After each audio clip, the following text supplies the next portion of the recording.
An overtime dagger from Tim Stützle, a deep chill settling over the capital, and an uneasy new wrinkle in Canada-US politics. Ottawa's got plenty to talk about this weekend.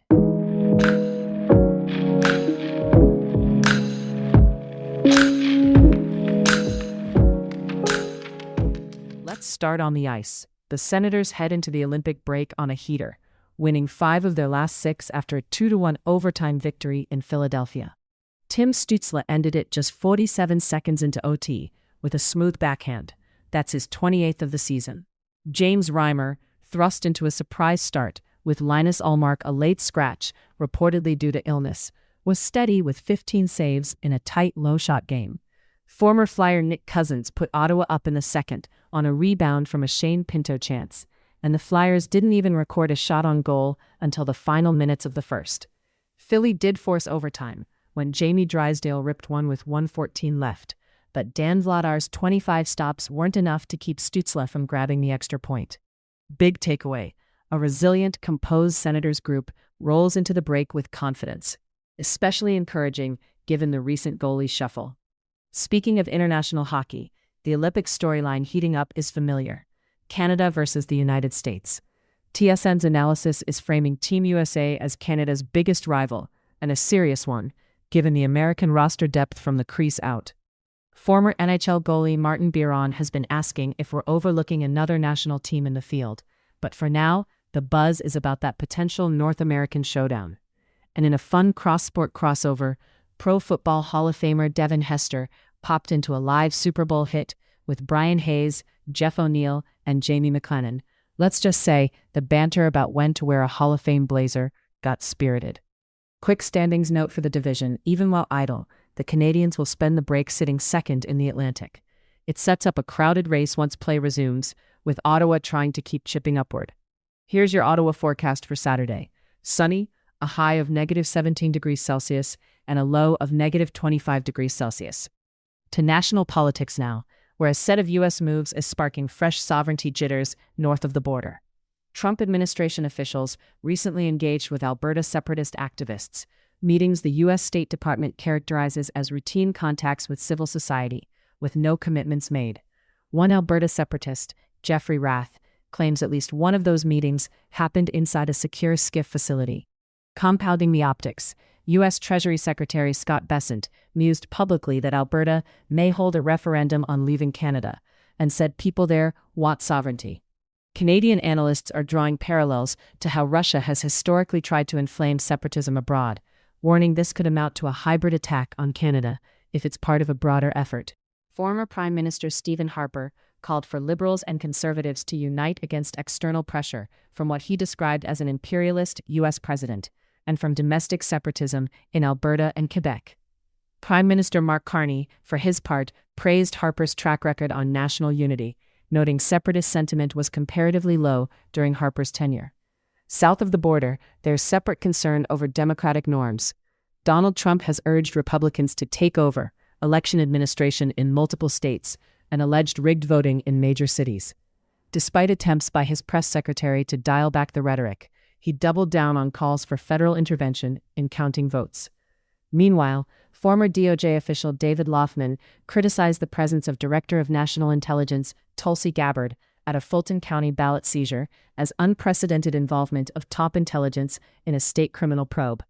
Observers warn all of this risks fraying U.S. democratic guardrails and, by extension, Canada-U.S. relations. Back to the Hill. Ottawa has tabled legislation to stand up Build Canada Homes as a Crown corporation, with new powers to acquire land and work directly with private developers. The Canada Lands Company would be folded into the new agency.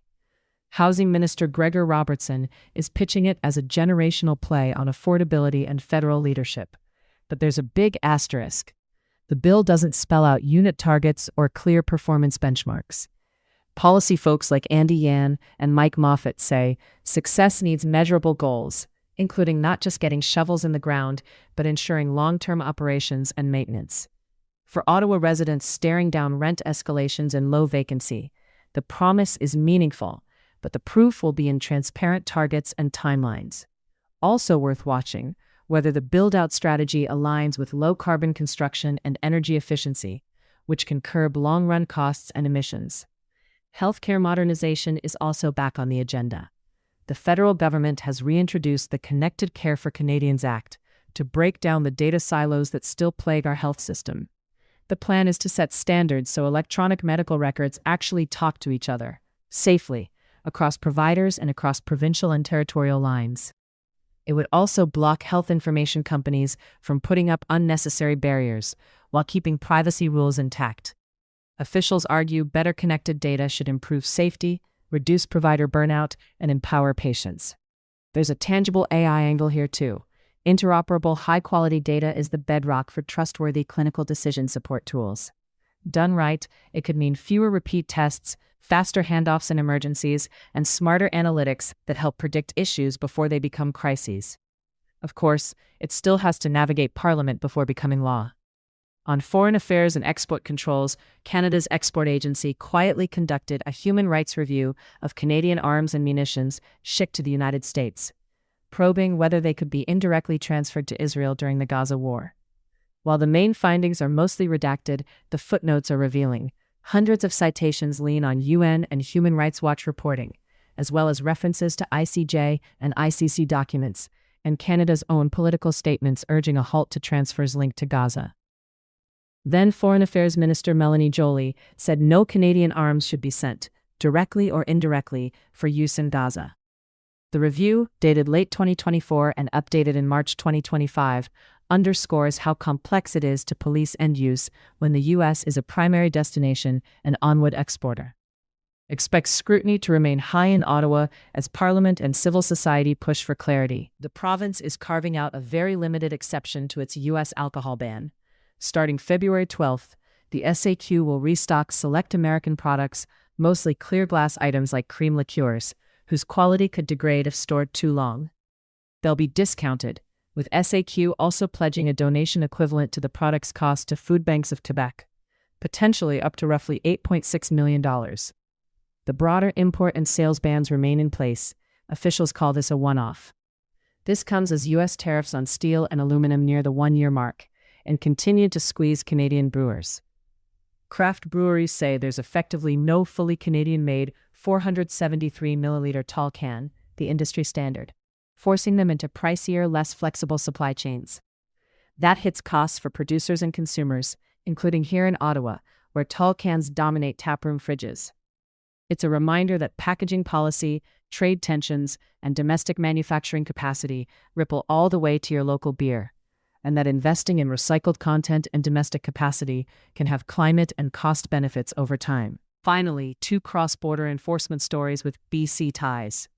CBC reports entrepreneur Jesse Giabeju, who fled BC in 2015 amid a civil contempt sentence and a massive judgment in a bull semen technology case, is linked by U.S. authorities to suspected clandestine labs in California and Nevada. The Fresno County site reportedly held test mice and vials labeled with pathogens like HIV, tuberculosis, and malaria. Zhu was arrested in 2023 for allegedly distributing adulterated COVID-19 tests in the U.S. He denies wrongdoing and remains in pre-trial detention. In a separate case, British national Paul Anthony Nichols, who lived in Vancouver in 2017, was convicted in Georgia of running a dark web drug network tied to the overdose deaths of 2 U.S. Navy sailors.